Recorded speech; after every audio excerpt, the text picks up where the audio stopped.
I refuse to live in a world where people who are trans or people who are gay need to live in silence to be able to live happy, fulfilling lives.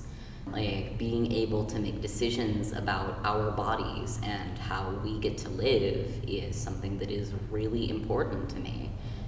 Like, I have remembered like being called sir, and that to me is just like, oh my god, they call me sir. Like, that is just like major like euphoria moment where I'm like, oh my god.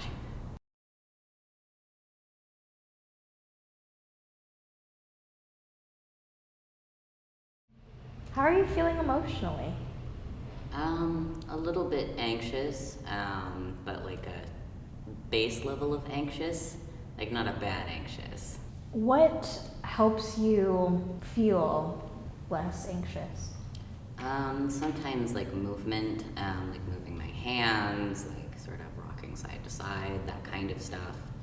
Other times just like taking deep breaths. Now, you came out as non binary in 2021 to your parents. Can you tell me why you decided to do that? At that point in time, I really needed something to change. I had felt that way for a little while, but I had really come to that sort of like epiphany of, oh, that's what I'm experiencing. And I really wanted to lean into that and really sort of like explore what it is that I was feeling and how I wanted to navigate that. So I guess sort of like being able to just be like, hey, this is who I am. Being open and being like fully, like, being able to fully express who I am in a way that was, that felt right. How did your parents react, and then how did you feel after? They sort of pretended like it didn't really exist for a little while. There was like a couple months after I had come out where they proceeded to continue doing the same things and like, continue being like she, her, and calling me like, that name, although at the point in time I had not really found like a name that felt like it fit. But at that point in time, I was very sort of loose touch, sort of like, oh, you can call me whatever you want, like, and when they continued calling me she, her, I just felt so uncomfortable and kind of like, I guess, disrespected, or sort of like, I felt almost like betrayed, even though I knew it was a thing that was going to happen because, like, of course. Can you talk to me more about growing up with this flavor of queer, just the continuous just feeling of that?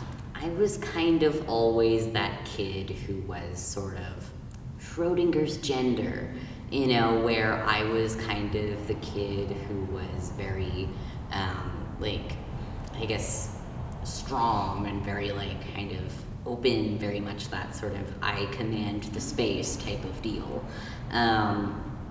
But I was also that kid who hated wearing dresses and didn't like getting my hair done, and like, I like the earrings, but that's just because I'm like a crow and I like shiny things. Like, it's, for me, a lot of it was very much this sort of like, I'm just gonna take a bit of both, and I'm just gonna do this. But I really disliked being forced into the one camp. Like, now it's sort of like, oh, I like certain styles of different things. I like doing my own hair. I like doing my makeup. I like, painting my nails and doing all of that. But that comes from a sense of, oh, I like that aesthetically, rather than, oh, I'm doing it because I'm a girl. Like, it kind of freed up that sort of like mindset of, oh, I'm still a guy, but I'm allowed to like these things. So she left when you were 3 months old. okay, and then she passed away. How old were you? I was 12. Okay. What do you think she would say about your transition? I would like to hope that she would be very supportive of me. She was like that type of person who was like always happy, the kind of like, I don't know, I used to say, oh, that she sounded like she had honey in her voice. The kind of person who had trouble disciplining me when I was younger, like this very kind and loving person. So I would like to believe that she would be very supportive of me. She comes from a pretty religious family. I have not yet come out to my grandparents on that side, simply due to that fact. And I just know that I think that she would support me. Can you talk to me more about what you wish your dad understood about this change and your decision to change? I mean, I think right now is that just I'm happy with what I'm doing.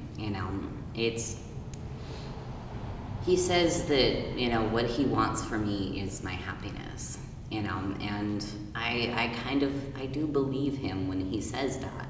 So I think a lot of his hesitance comes from this idea, this understanding that trans people can't be happy, and I just, I don't really know how to convince him otherwise, but I would really want him to understand that what I'm doing with my body, how I'm choosing to live, is something that I chose to do of my own free will, and that it is legitimately increasing my standard of living. Who in your life has given you the hardest time through this transition? Ooh, that's like a tie. Man, my dad at this point is like, do what makes you happy. But my grandpa, he's a bit, I don't know. Like with my grandpa, he seems to be reacting as though I'm currently like drowning, as though he needs to save me from myself. He keeps sending like articles to like other people in my family of like, oh, this is like, like anti-trans stuff. And I'm like, at this point, just stop. Mm-hmm. Yeah. I don't know. It's like after like that period of time when I was like stuck in the house with like a rampant transphobe, like nothing hurts me. Nothing can do, like nobody can do something to me that I haven't already gone through. Yeah. Like the backstabbing line is like a mile long, better get in line. Who in your life has been the most supportive? The most vocally supportive has been my stepmom. She was like immediately like, yeah, that tracks when I came out to her. And I would just like very much immediately started calling me the right name, like just like the right pronouns, that type of thing.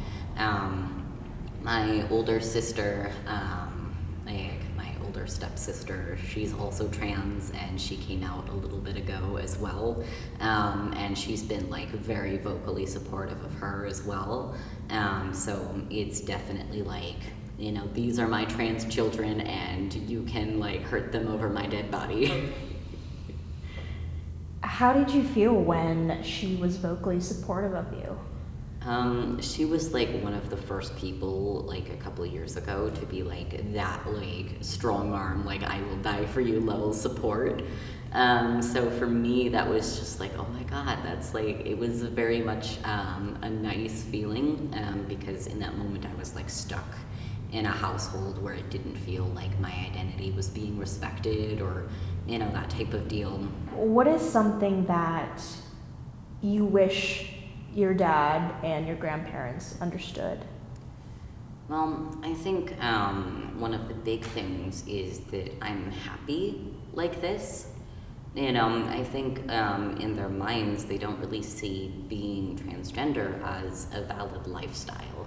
Like they kind of see that it's like antithetical to the like, being cisgender and like, growing up and like having a family, being in this like cis-het sort of like normative type family unit. And I simply would not be following that, simply due to the fact that like I refuse to have any progeny because no.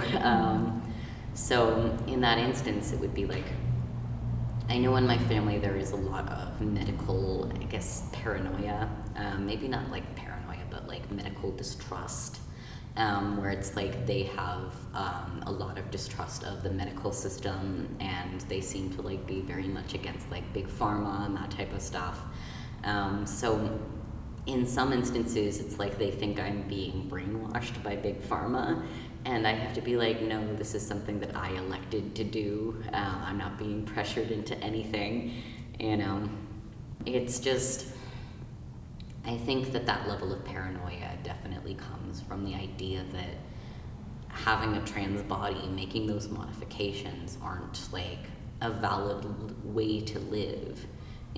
Where if I were to modify my body, or if I were to do those things to be more happy, that there would be something incomplete about me. If I were to get a hysterectomy, they would consider me like mutilated. Mm-hmm. And I don't know how to convince them otherwise, because how do you engage with that? Right. How do you navigate that? It is a little bit difficult. For me, I really try to contain my emotional reaction, because I understand that where they're coming from is from a place of concern, and I really dislike that phrasing. But it comes from a place of caring about me. So I really try to, I guess, understand where they're coming from without allowing their concern to dampen my happiness. What's the biggest misconception about being trans? It really depends on what kind of trans you're talking about. Because for trans women, there is the sense that, they're deviant, or that they're somehow perverts. And that, for my trans sisters, that's something that I'm, deeply against, because I'm like, they're such sweet people. I don't understand why anyone would look at that and be like, ew, because they're so sweet. I guess, for trans men, there is a sense of condescension, which is very ironically rooted in misogyny. You're making this mistake, you're gonna be 40 years old and look back and then hate yourself for doing what you did. And that comes from a very vocal minority, and just a lot of propaganda. Nobody actually wants to listen to trans individuals about the trans issue. There are so many people who are rushing to make legislation about what kids get to have, or puberty blockers or stuff like that, and nobody actually listens to the kids that it concerns. Why do you think that is? Well, because they have a perspective that isn't agreeable to the current narrative.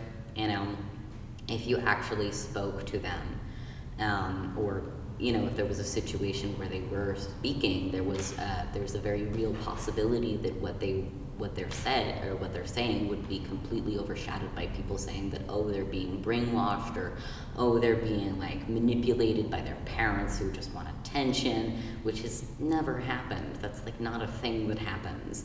I guess parents are far more likely to be opposed to their child being trans, because they're scared, and that's understandable. But it's been shown that having support from a parent when you're trans is tantamount. It's so important to have support from a family member when you're trans. It significantly decreases the likelihood of suicide or suicidal ideation.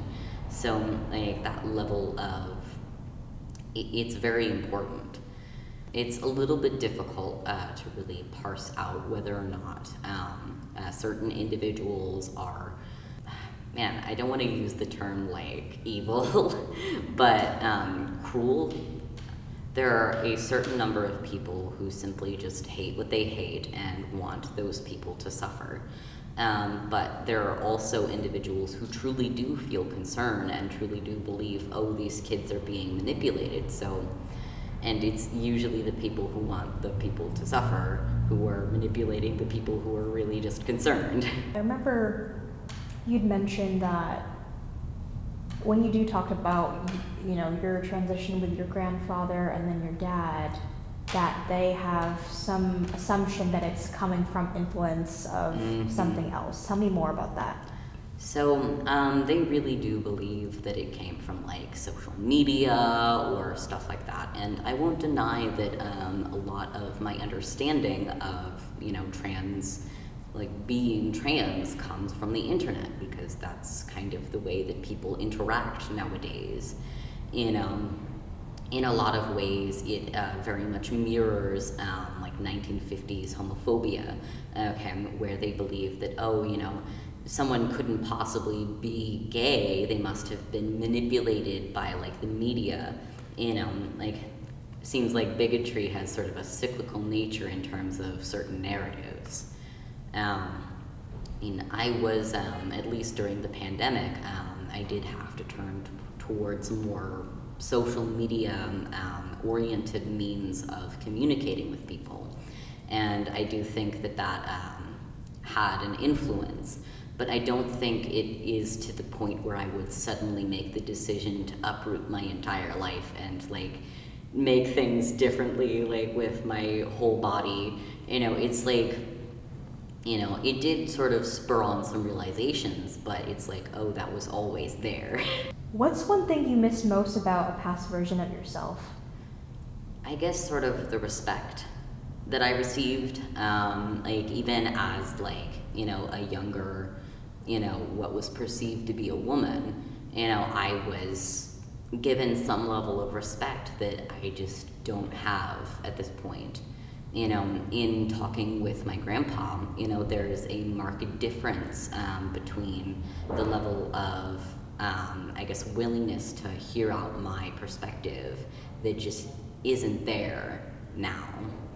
There's a lot less, I guess, like, benefit of the doubt to certain decisions that I make about my health and about, like, what I want to do with my body. Like when I fit into their idea of what I should be, I was given a lot more benefit of the doubt. But now that I'm one of the crazy transes, suddenly my opinion means nothing. What was that idea that they had in mind? Well, I mean, they wanted a girl. They wanted sort of like, they had this idea in their head of the preppy, like, girl that I really tried so hard to be in the first couple of years of my high school years. It kind of got to the point where, like, I felt wrong in something and I was trying to fix it, trying to fix myself. And it got to that point where it was like, this is making me miserable. Why am I doing this? But they wanted, I guess they had this image of me in their head of, who they, like, what they wanted from me. And as soon as I stopped fitting into that archetype, suddenly, it's like everything's game. When you decided on that, what changed in your life? For me, a lot of it was sort of realizing that another person's perception of who I am is not determinate of my worth.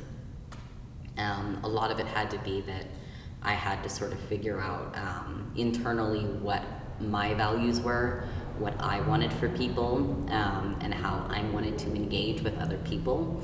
And it was pretty much antithetical to the way that I was being engaged with. I came to that understanding of, if I want to be the kind of person who brings happiness to the world, who is a good, kind person based on what I believe my morals to be, if I want the world to be a better place, then it needs to come from me making individual decisions to do better. What would you say is the most exciting thing about this transition and the most scariest? Oh, I mean, for me, I really like being able to explore different things about, like, masculinity, femininity, that type of deal, where it's like I can sort of pick and choose different things. I don't feel as trapped in this sort of archetype of what I should be or how I should do things.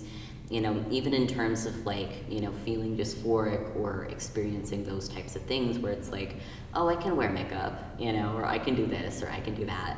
And I guess I still would be middle of the road even if I was more trans-masc.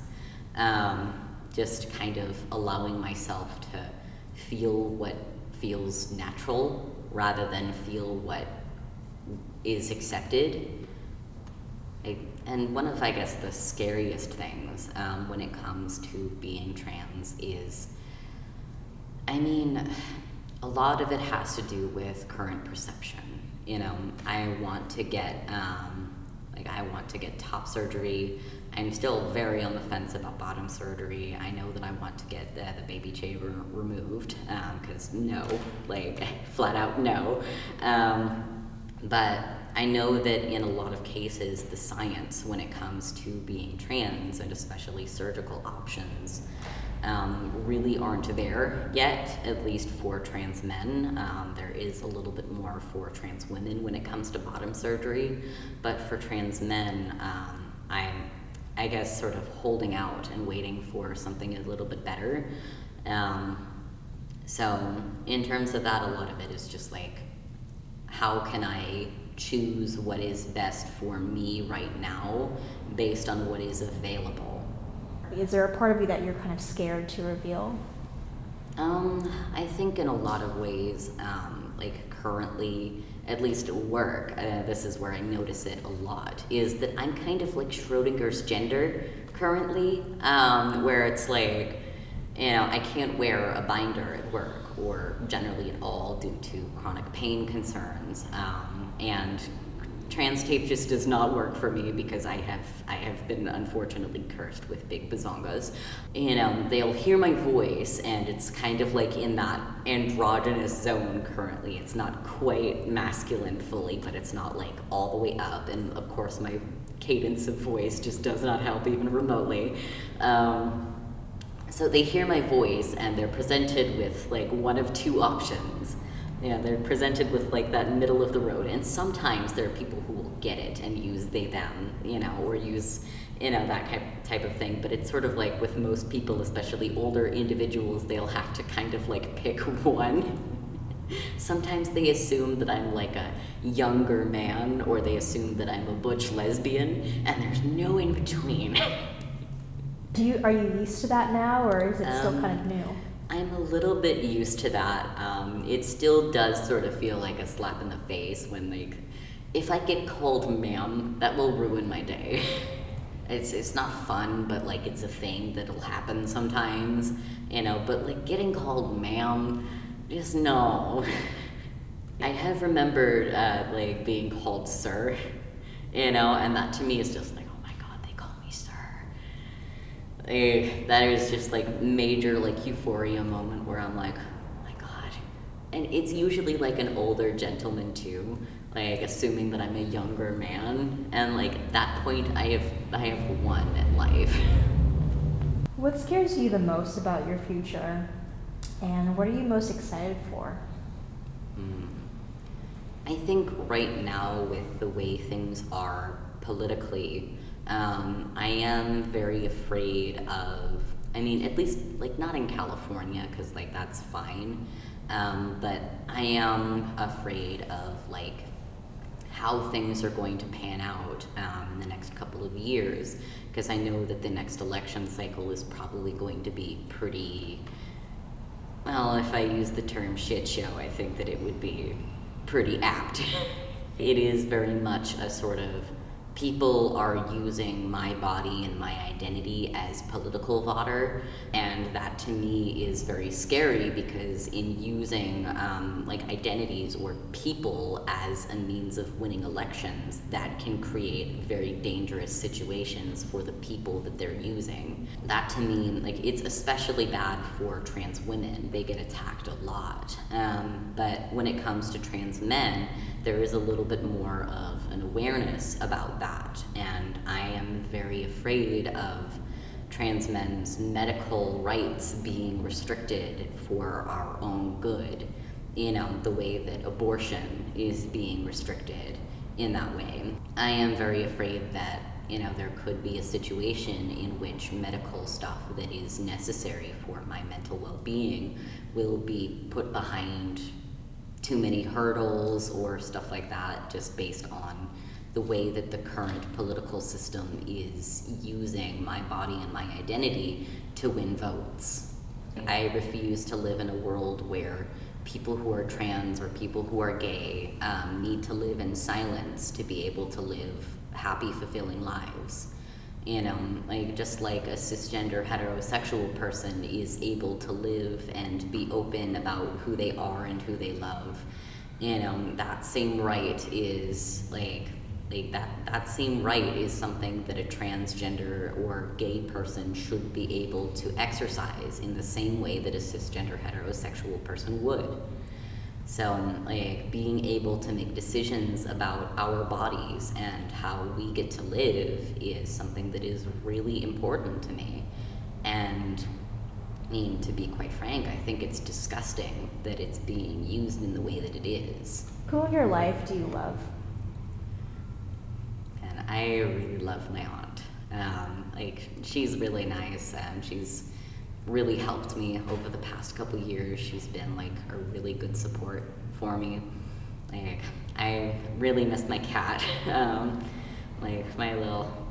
Her name is Mittens. She's just a very cute kitty. I'm hoping that she'll recognize me when I get her back, because I know that I'm gonna smell different and I'm gonna sound different and I'm gonna look different. So I hope that she still recognizes me even after, What's something you learned about yourself through this transition that you weren't expecting?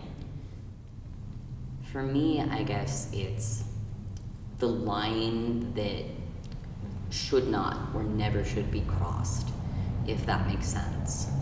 I guess having that sort of moral, that moral stronghold there, where it's this is something that I will never,